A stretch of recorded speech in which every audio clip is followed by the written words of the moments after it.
have to be honest with you guys, going into this episode, I had zero expectations. I knew it was going to be about Ino-Gene, and I was just like, whatever, I could pass through this week, right? I mean, I'm still going to review it, but like, I'm just not going to get super hype about it, right? But guess what? This was a surprisingly good episode. I actually enjoyed this a lot more than I think I should have. And I think the reason why is because Ino-Gene straight up went through like a midlife crisis at this young age. Not being able to perform his, signature technique, the Super Beast Scroll. All of a sudden, he's not able to pen some crazy turn it into real life, and basically use it as a tool in battle. And that's a big deal because when you think about Ino-Gene, obviously you think about Sai's abilities. Technically, he could use Ino's abilities, but nobody really thinks about Ino-Gene like that because it's already been established that he uses, drawings to fight. That's what he does. You could tell Ino-Gene is a rebellious kid, or he just don't care. He does what he wants to do, and at some point you gotta realize, like,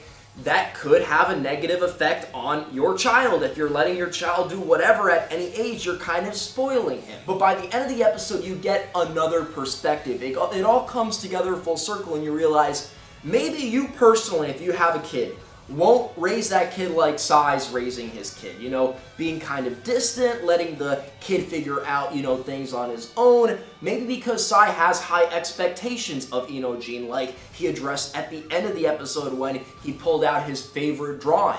Though in the end, while you may not have agreed with the methods or the journey, the goal was accomplished, and Ino-Gene figured out what was the problem the entire time. It's that you can't just copy things. You can't just, start preparing things in advance and making this entire art form about a profit. And what do I mean by profit? Not literally selling things, but selling out your own passion because of battle. You can't do that. This has to come together with actual feelings, with emotions, and that's how you get, the chakra pumping, and you draw the picture, and it's like, okay, I know some people are going to be like, but Double 4, I don't care. It's Ino-Gene, and I don't care if he gets this development. It's like, whatever, drawing something, emotions, blah. But you want to know what? I feel like because we got an episode like this, down the line when we see him pull out some crazy drawings, I'm going to be like, you know what?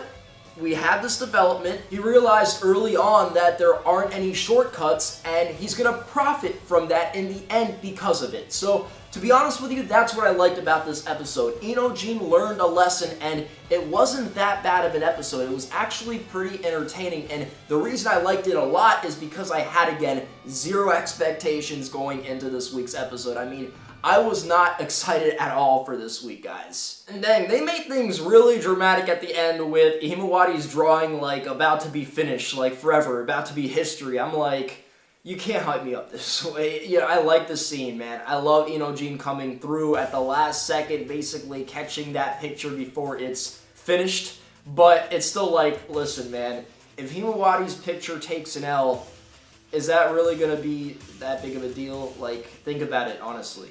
This is Himawari. She doesn't even really think of much of anything, oh damn, that was kind of rude because, like, she thinks about Naruto, right? It's not like she's here every single picture, planning everything out, like, I'm gonna do my best to really just, it's just like, okay, she likes Naruto, she wants to impress Naruto, that's all her pictures are about, really, if you think about it. Her pictures suck. Okay? So if that picture takes an L, it's like, it's whatever. The way they made that scene, and you'd think that, like, Ino-Gene is responsible for Himawari's life, and Himawari's life is in danger. This is just a picture. This is just something Himawari drew in her off time, and she'll draw 100 other crappy pictures just like this one. But sometimes this anime will take very simple things and teach a solid lesson with them. Now, we did get a Sai x Ino moment in this episode, and you'd expect maybe at least a kiss, right? I really did wish that Sai would go in for a kiss. You know what I mean? He is our son.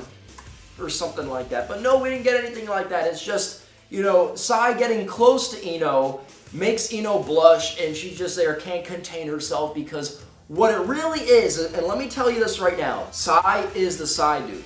You think Ino, when she in the bathroom pleasuring herself, as Sai is, who knows where? Who knows where Sai is? Does anybody really care? Okay? When Ino's pleasuring herself in the bathroom, you think she's thinking about Sai? No, she's not. She's thinking about Sasuke, okay? She's only thinking about Sai in relation to Sasuke. She likes Sai because she could see Sasuke in a way through Sai. But when she's in the bathroom pleasuring herself, you think she's thinking about Sai? Oh, please, spare me. Spare me. With all seriousness, I wish we got a little bit more with their relationship, how things function in their household, and yeah, a romantic moment would have been sweet, but if we rarely get them between Naruto and Hinata, I don't think we can really expect to get anything from any of the other pairings, yet alone Saiyx-Ino. Now, ultimately, it took some losses in order to teach Inojin this lesson, right? At the beginning of the episode, we've got them all training with Choji, basically Chocho's father, and Choji is just completely stomping out the two Shikadai. Chocho, at first, you got Chocho and Choji scuffling a little bit, father-daughter, but at some point, Choji just realizes, like, I'm sorry I had you. You aren't what I wanted from a child. So he just grabs her and he tosses her or whatever. Obviously not being serious, right? He expects her to land in a way that might hurt a little bit, but it's not going to kill her. But just think about it, if Chocho ain't have a special ability, man, that would look so wrong. Just Choji just tossing his daughter, because this dude is huge and he's got the power of a beast, right? And Chocho ends up landing on Shikadai, and that pretty much takes the two of them out. And then Inojin comes out of nowhere, and he's laying down these pictures with the drawings as if they were some Yu-Gi-Oh cards, right? I summon you. Technically, that's Pokemon, right? But anyways, it just looked kind of off, right? And as those things are going at Choji, he ain't even moving. He ready to take them all.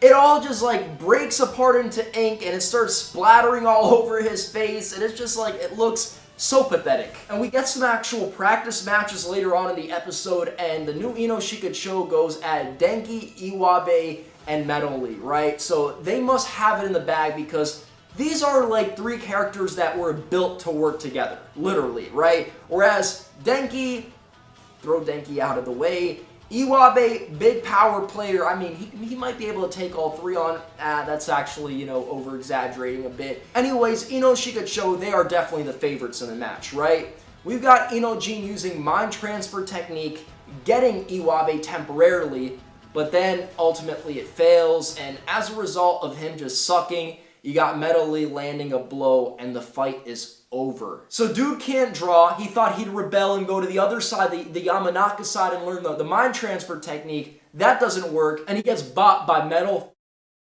Alright? By Medley. That's just sad. Anyways, guys, all these losses, I say, turn into a win by the end of this week's episode. Tell me what you thought about this